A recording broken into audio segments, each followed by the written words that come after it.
오늘 이 저녁 시간 함께 읽을 하나님의 말씀 사무엘상 23장 10절부터 13절까지의 말씀입니다. 사무엘상 23장 10절부터 13절까지의 말씀 총 4절이라 제가 먼저 한 절, 여러분들이 한 절 번갈아 가면서 말씀 읽도록 하겠습니다. 사무엘상 23장 10절 말씀 제가 먼저 읽어 나가도록 하겠습니다.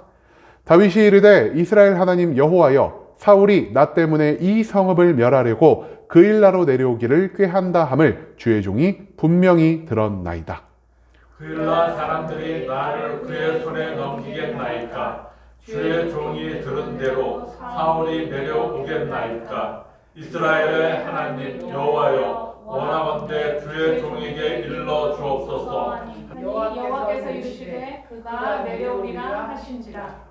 다윗이 이르되 그일라 사람들이 나와 내 사람들을 사울의 손에 넘기겠나이까 하니 여호와께서 이르시되 그들이 너를 넘기리라 하신지라.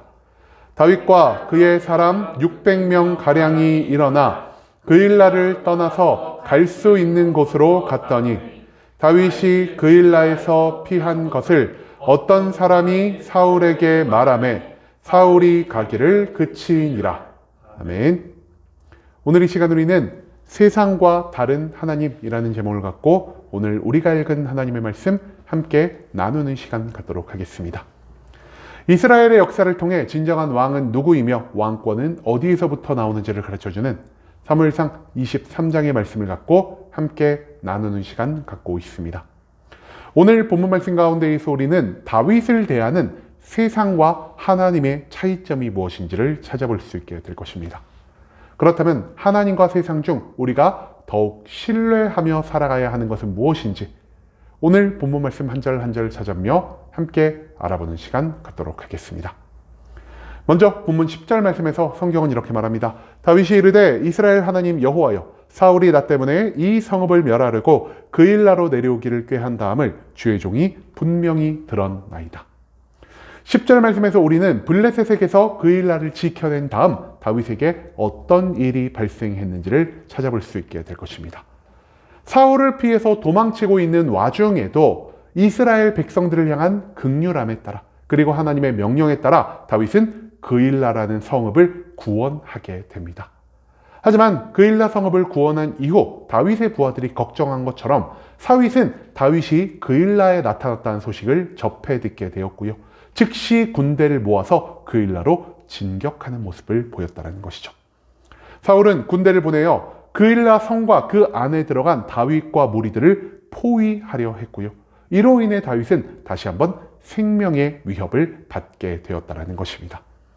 만약에 다윗이 그일라의 주민들을 긍휼히 여기지 않았다면, 그리고 하나님의 말씀에 순종하지 않았다면 다윗은 이 위기를 감당하지 않아도 되었을 것입니다.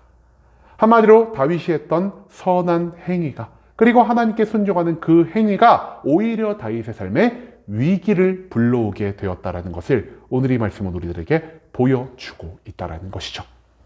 사울이 군대를 끌고 그일라에 다가오고 있으며 이곳에서 다윗과 그 무리들을 모두 죽이려 한다는 소문을 듣게 되자 다윗이 보인 반응은 과연 무엇이었을까요? 다윗은요, 두려워하지 않았습니다. 그렇다라고 하여 내가 먼저 생각하고 판단하고 행동하지도 않았습니다. 하나님을 원망하지도 않았고요. 가장 먼저 하나님께 엎드려 기도함으로 하나님의 뜻을 구하는 다윗의 모습을 우리는 이 말씀 가운데에서 찾아볼 수가 있다는 것이죠. 나를 살리시고 나를 인도하신 하나님이 나를 이 위기 가운데에서도 반드시 건져 주실 것이라는 이 확신의 믿음이 오늘 우리가 읽은 이 10절 말씀 가운데에서 너무나 잘 나타나고 있다는 것입니다. 그 다음 이어진 11절과 12절 말씀에서 성경은 이렇게 말합니다. 그일라 사람들이 나를 그의 손에 넘기겠나이까? 주의 종이 들은 대로 사울이 내려오겠나이까? 이스라엘의 하나님 여호와여, 원하건대 주의 종에게 알려주옵소서 하니 여호와께서 이르시되 그가 내려오리라 하신지라.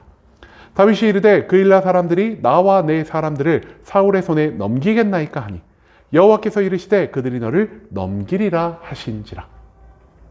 11절과 12절 말씀에서 우리는 하나님과 소통하는 다윗의 모습을 찾아볼 수 있게 될 것입니다. 다윗은 하나님께 질문합니다.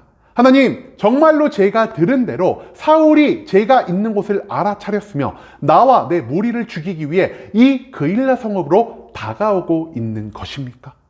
그러자 하나님은 다윗에게 말씀하십니다. 맞다, 다윗아. 사울은 너의 소식을 들었고 너를 잡고 너를 죽이기 위해 그일라의 성읍으로 많은 군대를 끌고 다가오고 있다라는 것을 말입니다. 즉 하나님의 명령에 따라 그일라를 구한 것이 오히려 다윗을 위기에 빠뜨렸다라는 사실을 하나님은 자기 스스로가 다윗에게 말씀하여 주고 계신다라는 것입니다. 하지만 그렇다라고 하여 다윗은 하나님을 원망하지 않았고요. 다시 한번 하나님께 이렇게 질문합니다. 하나님, 그렇다면은 하나님의 명령으로 인해 구원한 그일라 백성들은 어떻게 반응하겠습니까? 그들이 나와 내 무리를 잡아 사울에게 넘기겠습니까? 아니면 나를 도와 이 성읍에서 힘을 합쳐 사울을 적대하겠습니까? 라고 말이죠. 그러자 하나님은 응답하십니다. 다윗아, 그일라 주민들은 너와 함께하며 너를 돕지 않을 것이다. 그들은 너보다 사울을 두려워하고 있으며 그렇기 때문에 너와 너의 무리들을 잡아서 사울의 손에 넘겨주려 하고 있다라는 것을 말이죠. 다윗은요, 자신의 위기를 감수하면서까지 하나님의 뜻에 따라 그일라에 있는 백성들을 구원하기 위해 몇 명 되지 않는 그 소수의 무리로 블레셋과 맞서 싸우는 위대한 결단을 하게 됩니다. 하지만 그 구원을 받은 그일라 백성들은요, 자신들을 구원해준 다윗이 아닌 오히려 사울의 편을 드는 이러한 모습을 보이고 있다는 것이죠. 한마디로 다윗은 그일라 백성들에게 은혜를 베풀었지만 그들은 그 은혜를 원수로서 갚고 있다는 것입니다. 즉 인간을 향한 우리들의 선행은요, 언제나 축복으로 돌아오는 것이 아닌 우리의 삶에 더 큰 위기를 만들어낼 수도 있다는 것을 오늘 이 말씀은 우리들에게 강조하고 있다는 것입니다. 인간은 은혜를 잊어버리는 존재이고요, 상황에 따라 변하는 존재이며 손해가 된다면 언제든지 그 은혜를 내팽겨칠 수 있는 그런 너무나도 연약하고 허망한 존재라는 사실을 오늘 이 성경 말씀은 우리들에게 드러내고 있다는 것입니다. 그리고 마지막 13절 말씀에서 성경은 이렇게 말합니다. 다윗과 그의 사람 600명가량이 일어나 그일라를 떠나서 갈 수 있는 곳으로 갔더니 다윗이 그일라에서 피한 것을 어떤 사람이 사울에게 말하매 사울이 가기를 그치니라. 13절 말씀에서 우리는 그일라 성을 떠나 다시 한번 도망치는 다윗의 모습을 찾아볼 수 있게 될 것입니다. 하나님이 그일라 성과 그 안에 살아가는 모든 백성들, 다윗에 의해서 구원받은 백성들을 의지하고 신뢰하지 말라라는 말씀을 하시자마자 다윗은 하나님의 말씀에 순종하여 즉시 병사들을 모아서 그 성을 떠나는 모습을 보이고 있습니다. 하나님의 말씀에 단 한 번의 의심도 하지 않고 자기 선행에 대한 대가를 바라지 않으며 다윗은 오직 순종하는 모습만을 보이고 있다는 것이죠. 그리고 다윗이 떠나자 사울은 다시 한번 그를 놓치게 되었고요. 하나님의 알려주심으로 인해, 하나님의 인도하심으로 인해 다윗은 다시 한번 목숨을 구할 수 있게 되었다는 것. 그것을 오늘 이 말씀 가운데 이 소리는 찾아볼 수가 있겠습니다. 오늘 이 말씀을 통해서 하나님이 우리에게 알려주시는 건 무엇입니까? 내 주변에 있는 모든 사람들, 즉 인간은요, 우리의 믿음의 대상도 될 수가 없고요, 우리의 기대의 대상도 될 수가 없다라는 것입니다. 다윗은 위기를 감수해야 했음에도 백성들을 향한 긍휼함을 버리지 않고 그일라의 백성들을 구원하는 모습을 보였지만 그들은 오히려 다윗을 사울에게 넘기려 했다라는 것을 하나님은 오늘 이 말씀을 통해서 드러내고 계십니다. 즉 인간은 한계가 있는 연약한 존재이며 그렇기 때문에 우리가 생각한 대로 움직이지 않고 우리의 선을 악으로도 갚을 수 있는 존재라는 것을 우리는 기억할 필요가 있다는 것이죠. 그렇기 때문에 다윗은요, 인간을 의지하지 않았습니다. 인간에게 기대를 갖지 않았습니다. 내가 그들에게 베풀어준 은혜에 보답을 받아야 한다라는 이런 생각을 하지 않았다라는 것입니다. 만약 다윗이요, 하나님보다 나의 선행을, 내가 구원한 사람들을 더욱 의지하는 모습을 보였다면 그는 하나님께 기도하는 것이 아니라 나의 생각대로, 나의 계획대로 그일라 백성들을 규합하여 그 성 안에서 사울과 맞서 싸우려 했을 것입니다. 하지만 만약 그랬다면 다윗은 사울을 더 두려워했던 그일라 백성들에게 배신을 당해 더욱 큰 위기를 감당해야만 했거나 아니면 목숨을 잃을 수도 있었다는 것이죠. 다윗은 하나님의 백성 이스라엘을 긍휼함의 대상으로만 바라보고 있습니다.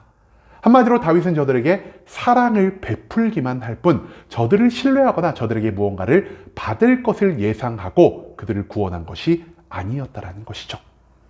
그가 의지하는 것은 오직 하나님 한 분뿐이었습니다. 사람이 아닌, 세상의 방법이 아닌 오직 하나님만이 나를 가장 완전한 길로, 나를 가장 안전한 길로 인도하여 주실 수 있다는 이 확신의 믿음을 다윗은 가지고 있었다는 것이죠. 그렇기 때문에 위기의 순간 다윗이 가장 먼저 한 것은요, 하나님을 향한 기도였고요, 하나님의 뜻을 구하는 일이었고 하나님께 순종하는 삶의 모습이었다는 사실을 우리는 오늘 이 말씀 가운데에서 잊지 말아야 한다는 것입니다. 여러분, 이제는 우리가 진짜로 의지해야 하는 존재가 누구인지를 다시 한번 생각해 볼 수 있기를 원합니다. 살아계시고 전지전능하시며 어떤 상황에서도 나를 향한 사랑과 계획을 멈추지 않으시는 하나님만이 나의 유일한 신뢰의 대상임을, 순종의 대상임을 오늘 이 말씀은 우리들에게 가르쳐 주고 있습니다.